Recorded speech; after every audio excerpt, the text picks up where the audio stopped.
Oi, gente, boa tarde, tudo bem com vocês?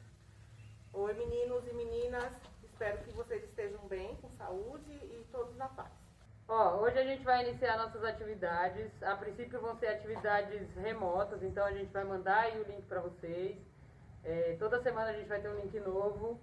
A gente vai estar disponibilizando para vocês assistirem, se vocês quiserem comentar, tanto no canal, quanto se vocês quiserem também mandar a devolutiva por WhatsApp, podem ficar à vontade. A gente vai estar aguardando para que vocês falem a respeito do que a gente for discutir aí no decorrer das semanas.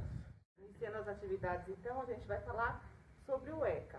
O que é o ECA? O Estatuto da Criança e do Adolescente, que nasceu no ano de 1990 e agora em 2020 ele completa 30 anos.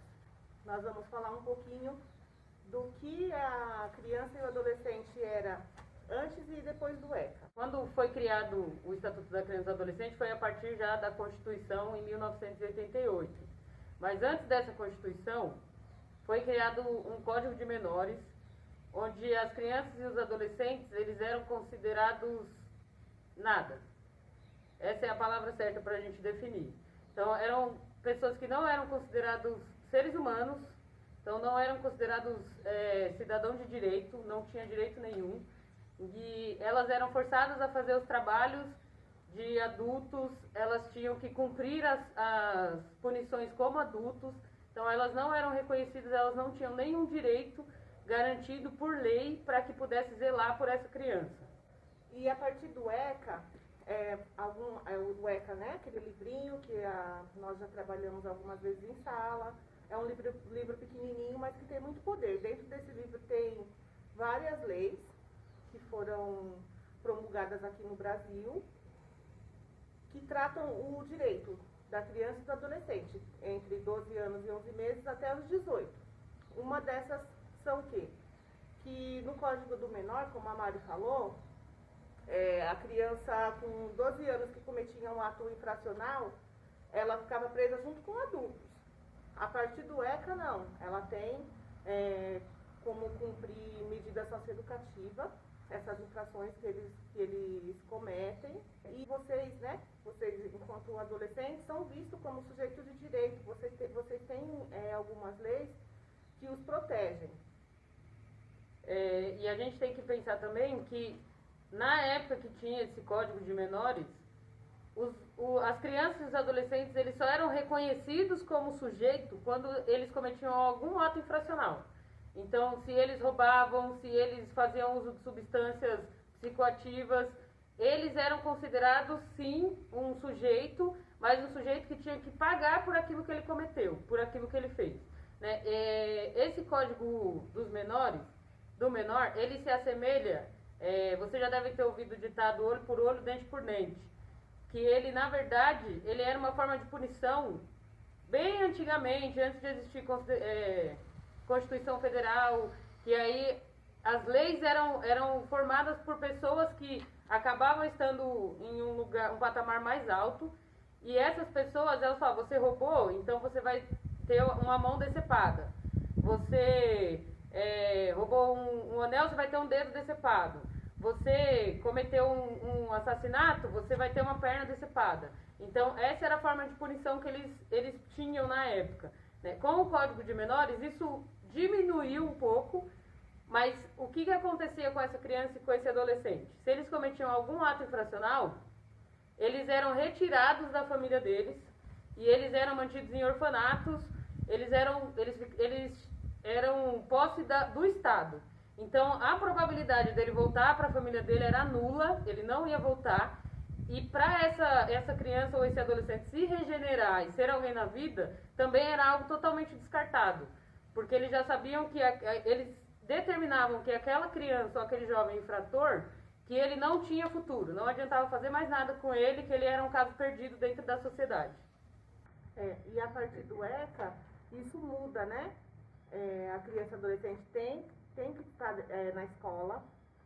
Antes de 1990, o índice de analfabetismo era muito maior. As crianças não estudavam. Hoje não, hoje a gente tem uma lei em que se as crianças e os adolescentes não estão estudando, as famílias são convocadas pelo Conselho Tutelar para explicar o porquê que essas crianças estão fora da escola. E aí, às vezes, a gente escuta falar que o ECA não serve de nada, né? Que não sabe para que existe o ECA. Mas quando a gente começa a estudar, a gente começa a entender que o ECA tem as leis que protegem até contra aquela antiga lei da palmada, em que o meu filho fizesse alguma coisa errada, eu ia lá e surrava para que ele virasse um cidadão de bem. E aí a gente vê que, a partir das nossas conversas, dentro da sala mesmo, que bater não é o melhor remédio, né? Pensando nessa questão de que existe a lei da palmatória e existem aí várias outras leis que determinam a proteção dessa criança e desse adolescente, a gente teve também uma baixa no índice de mortalidade. Então, antigamente, as crianças e adolescentes, eles eram assassinados, eles eram mortos, tanto pelo Estado, quanto por consequência de trabalho infantil, que na verdade era mais um trabalho escravo do que um trabalho infantil. Então, hoje, com o Estatuto da Criança e do Adolescente, a gente tem aí a questão do jovem aprendiz, que você pode sim trabalhar se você tiver a idade certa, e você tem que fazer as coisas certas determinadas por essa lei do jovem aprendiz, né? Que mais pra frente a gente também vai entrar nesse quesito.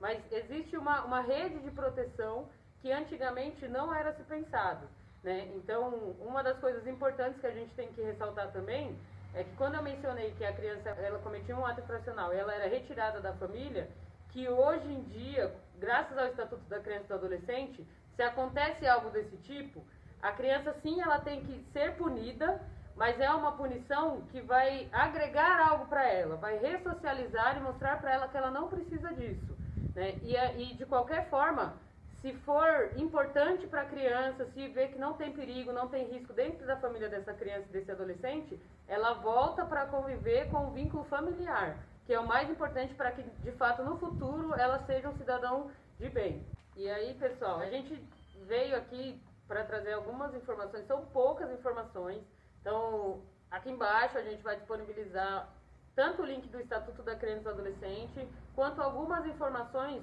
referentes ao Código de Menores e antes disso também, né, para que vocês tenham acesso, para que vocês vejam como que era, e aí vocês possam também falar um pouco como vocês consideram de fato a importância através dessas informações que a gente trouxe para vocês, né?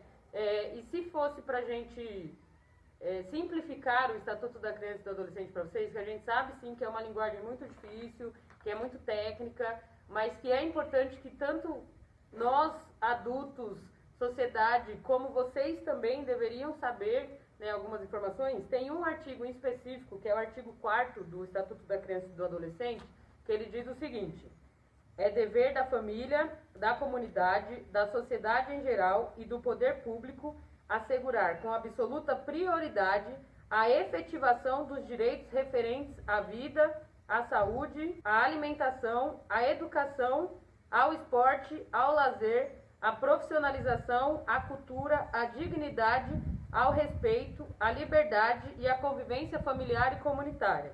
Então, de fato, esse é o artigo principal, que ele garante o básico. É isso que nós precisamos.